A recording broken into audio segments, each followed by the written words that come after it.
بر محمد و آل محمد بآواز بلند صلوات۔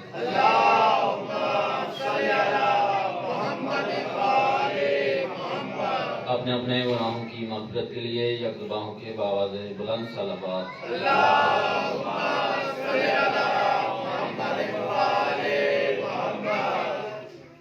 سید بزرگوار سید سجاد حسین نقوی شاہ صاحب کی بلندی درجات کے لیے، اپنے اپنے مرحومین کی بلندی درجات کے لیے ایک مرتبہ پھر اپنی زبانوں کو معطر کیجیے خاندان آل محمد پہ بآواز بلند صلوات۔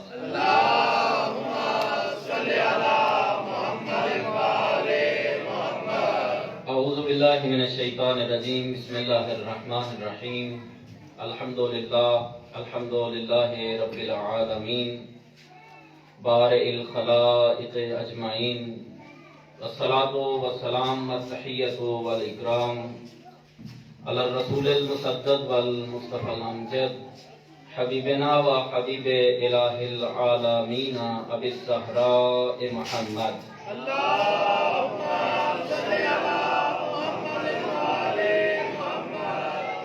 وعلی آلہ الطیبین الطاہرین المعصومین الذین اذھب اللہ عنہم الرجس وطہرہم تطہیرا۔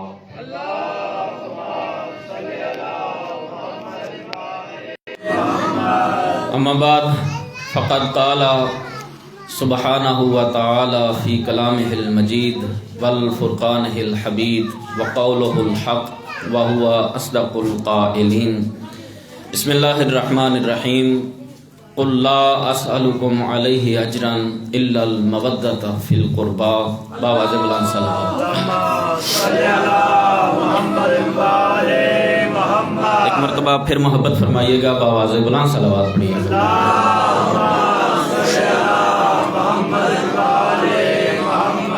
دعا ہے کریم پروردگار دو عالم ہم سب کی اس عبادت کو، تذکرہ آل محمد کو، اس ذکر کو اپنی پاک بارگاہ میں قبول و منظور فرمائے۔ برادر بزرگوار سید محمد تاثیر عباس نقوی شاہ صاحب کے اس انتظام و انصرام کو اپنی پاک بارگاہ میں قبول و منظور فرمائے۔ آپ تمام احباب کی آمد کو اپنی پاک بارگاہ میں قبول و منظور فرمائے۔ وارث صف اعظم مولا امام زمان علیہ السلام کے ظہر پر نور میں تعجیل فرمائے۔ ان تمام دعاؤں کی قبولیت کے لیے سہارا لیجیے خاندان آل محمد پہ بآواز بلند صلوات۔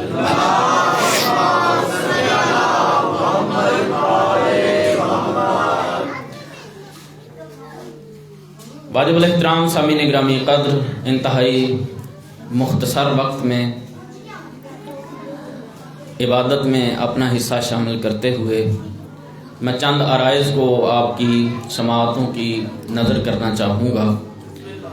کریم پروردگار کا لاکھ لاکھ احسان ہے کہ جس کریم پروردگار نے ہمیں وہ گود عطا کی ہے کہ جس سے ہم نے علی علی اور حسین حسین کرنا سیکھا ہے۔ یہ لطف خداوندی ہے، یہ احسان خداوندی ہے کہ اس کریم پروردگار نے ہم سب کے سینوں میں ولایت آل محمد کی شمع کو روشن کیا ہے۔ یہ اللہ تبارک و تعالیٰ کا وہ قیمتی ترین گوہر ہے کہ اگر کسی کے دل میں نور ولایت آل محمد کی یہ شمع روشن نہ ہو تو نہ وہ دنیا میں حقیقی معنوں میں کامیاب ہو سکتا ہے، نہ وہ آخرت میں کامیاب ہو سکتا ہے۔ اپنی طرف سے نہیں، اور میں اکثر عرض کیا کرتا ہوں کہ اس ممبر کے اوپر آنے والے ہر شخص کی ذمہ داری ہے کہ اپنی طرف سے باتیں نہ کرے، یہاں وہی بیان دے جو قرآن کہتا ہے یا وارث قرآن کہتا ہے۔ اپنی طرف سے باتیں نہ کرے، یہاں وہی بیان ہونا چاہیے جو قرآن کہتا ہے یا وارثان قرآن کہتے ہیں۔ سید الانبیاء حبیب کبریا ختم المرسلین حضرت محمد مصطفیٰ صلی اللہ علیہ وآلہ وسلم آقا نامدار بڑی محبت کے عالم میں ارشاد فرماتے ہیں اذا جاء یوم القیامت بعمل 70 نبیہ، بروز معاشر اگر کوئی بندہ 70 نبیوں کے اعمال کے مطابق عمل صالح لے کے بارگاہ پروردگار میں حاضر ہو اور متوجہ رہیے گا کہ سید الانبیاء نے ارشاد فرمایا 1 2 3 نہیں 70 انبیاء کے اعمال کے مطابق۔ میں فقط اسی حدیث کا ترجمہ کروں گا اور زحمت تمام کر دوں گا۔ عزیزو دوستو بزرگوں، 70 انبیاء کے اعمال کے مطابق اگر بندہ ساری زندگی کوشش کرتا رہے، ساری زندگی عبادت کرتا رہے، تو کسی نبی کے ایک عمل کے برابر کا عمل نہیں کر سکتا۔ بندہ ساری زندگی روزے رکھتا رہے، نمازیں پڑھتا رہے، لیکن ساری زندگی عبادات کرنے کے باوجود بھی عام بندہ اس قابل نہیں ہو سکتا کہ کسی ایک نبی کے ایک عمل کے برابر عمل کر کے لے آئے۔ سید الانبیاء ارشاد فرما رہے ہیں 1 2 3 نہیں 70 انبیاء کے اعمال کے مطابق۔ میں رک کے یہاں تھوڑی سی وضاحت کرتا چلوں۔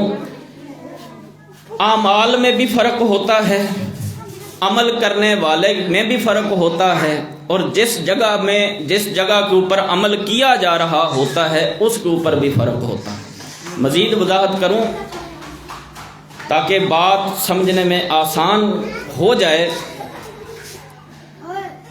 3 چیزیں ہیں۔ ایک ہے عام بندہ عمل کرے۔ میں عمل کی بھی تھوڑی سی وضاحت کرتا چلوں کہ عمل کا جب بھی ذہن میں آتا ہے تو فوراً بندے کا ذہن چلا جاتا ہے نماز کی طرف۔ میں نماز کی ہی مثال لیتا ہوں۔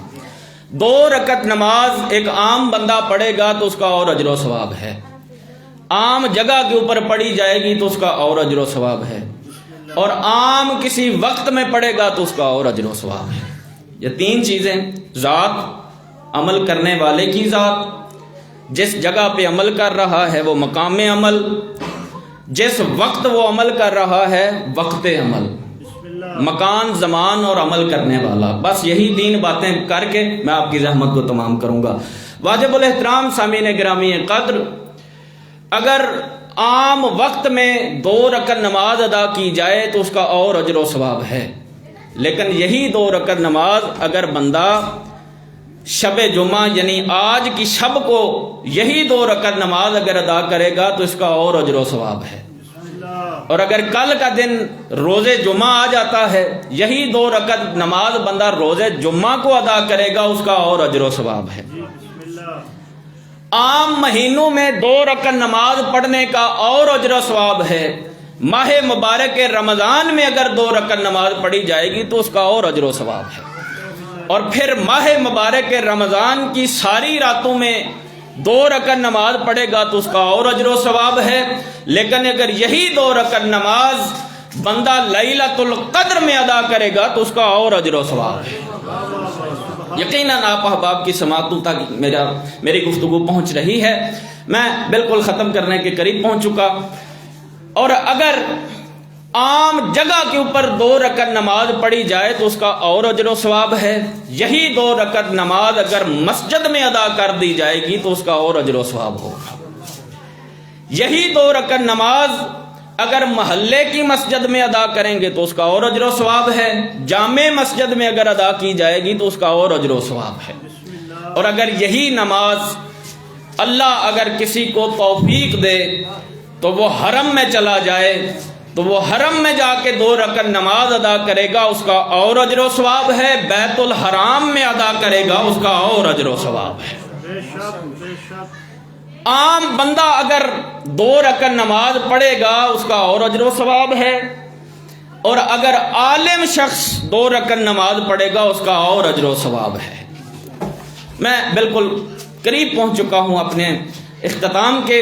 واجب الاحترام سامعین گرامی قدر، اگر عام بندہ نماز پڑھے اس کا اور اجر و ثواب، عالم شخص اگر نماز پڑھے گا اس کا اور اجر و ثواب ہے، اور اگر کوئی صالح شخص 2 رکعت نماز ادا کرتا ہے اس کا اور اجر و ثواب ہے، اگر کوئی متقی 2 رکعت نماز ادا کرتا ہے اس کا اور اجر و ثواب ہے، اور آپ کی سماعتوں کا میں اندازہ لگاؤں گا، اگر متقی 2 رکعت نماز پڑھتا ہے اس کا اور اجر و ثواب ہے، اگر امام المتقین 2 رکعت نماز پڑھے گا اس کا اور اجر و ثواب ہے۔ تکبیر، نعرہ رسالت، نعرہ حیدری، درود کے امام زمان علیہ السلام بلند تر صلوات۔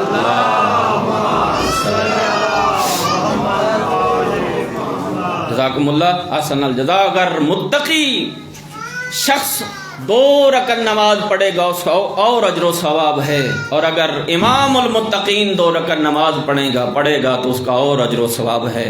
اور پھر وہی جملہ عرض کر کے زحمت تمام کروں، اپنی طرف سے نہیں بلکہ پاک پیغمبر ختمی مرتبت حضرت محمد مصطفیٰ صلی اللہ علیہ وآلہ وسلم امام المتقین کی عبادت کو جس ترازو میں تول کے دنیا والوں کو بتاتے ہیں، میں فقط وہی جملہ عرض کر کے زحمت تمام کرتا ہوں میرے دوستو بزرگوں، اپنی طرف سے نہیں۔ سید الانبیاء نے مولا مشکل کشا علی حیدر کرار جو امام المتقین ہیں ان کی عبادت کا جو ترازو ہمیں عطا کیا، ارشاد فرماتے ہیں ساری کائنات کی عبادات کو ایک ترازو میں رکھا، اور علی حیدر کرار کی ساری زندگی نہیں بلکہ زندگی کے ایک لمحے کی عبادت کو ایک ترازو میں رکھا، اور حبیب کبریا نے یہ جملہ ارشاد فرما دیا ضربۃ علی یوم الخندق افضل من عبادت ثقلین۔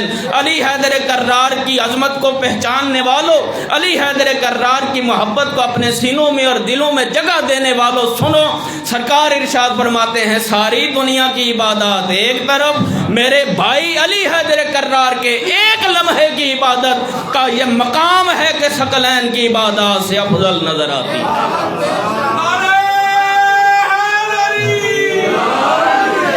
ثقلین کی عبادات سے افضل نظر آتا ہے ایک لمحے کی وہ ضربت علی حیدر کرار۔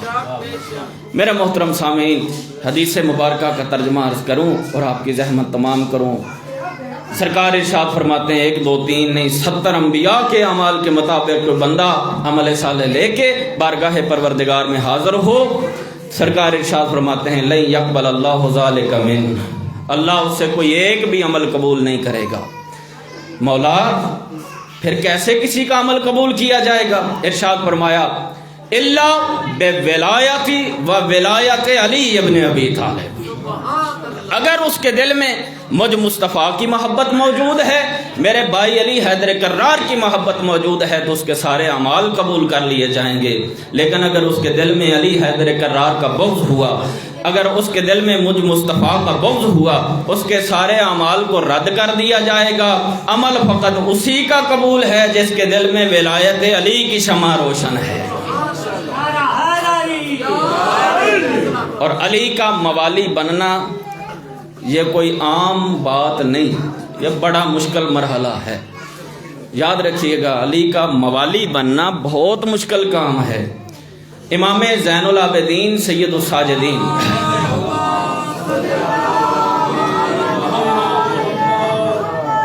متوجہ ہیں نا جناب؟ مولا زین العابدین سرکار اپنے گھر میں مصلی عبادت بچھا کے عبادت کر رہے تھے کہ دروازے کے اوپر دستک ہوئی، کنیز آگے بڑھی، دروازہ کھلا، جو باہر آئے تھے نا انہوں نے کہا کہ ہم مولا کے موالی ہیں، تو جو فرما رہے ہیں ہم مولا کے موالی ہیں، مولا سے ملنا چاہتے ہیں۔ کنیز باقی ہوئی آئی، آقا دروازے کے اوپر آنے والے افراد کہہ رہے ہیں کہ وہ آپ کے موالی ہیں اور آپ سے ملنا چاہتے ہیں۔ مولا زین العابدین جو سید الساجدین ہیں، عبادت گزاروں کی زینت مولا، مصلی عبادت کو چھوڑ کے دروازے کی طرف ایسے چلے جیسے گرتے ہوئے بچے کو سنبھالنے کے لیے ماں آگے بڑھتی ہے۔ میرے موالی آئے ہیں، جلدی سے آگے بڑھے، دروازہ کھولا، جو سامنے کھڑے تھے کہ جن کا دعویٰ تھا کہ وہ علی حیدر کرار کے موالی ہیں، آل محمد کے موالی ہیں، دروازہ کھلا، ان کے چہروں کے اوپر نگاہ ڈالی، دروازہ بند کر دیا، کنیز کی طرف رخ کیا اور رخ کر کے کہنے لگے کنیز تو نے تو کہا تھا یہ میرے موالی ہیں، این علامات شیعتنا علی وجوہہم، ہمارے ماننے والے موالیوں جیسی علامتیں تو ان کے چہروں پہ نظر ہی نہیں آتی۔ میرے محترم سامعین، غیبت کے ان ایام میں اپنی ذمہ داری کو سمجھنا یہ حقیقی موالی کا کردار ہے۔ تیرے اور میرے وقت کا امام پردہ غیب میں ہے، ایسا نہ ہو کہ امام وقت تشریف لائیں اور ہمیں دیکھ کے دروازہ بند کر دیں، ان کے تو چہروں پہ ہمارے موالیوں جیسی علامتیں ہی نہیں۔ کوشش یہ کرنا ہے کہ اگر اللہ نے ہمارے دل میں بن مانگے الفت و ولایت آل محمد کی شمع کو روشن کر دیا ہے، تو اس کو اپنے کردار کے ساتھ زندہ رکھنا ہماری ذمہ داری ہے۔ انہی الفاظ کے ساتھ میں آپ تمام احباب کی زحمتوں کو تمام کروں گا۔ مل کے باواز بلند صلوات پڑھیے گا محمد والا۔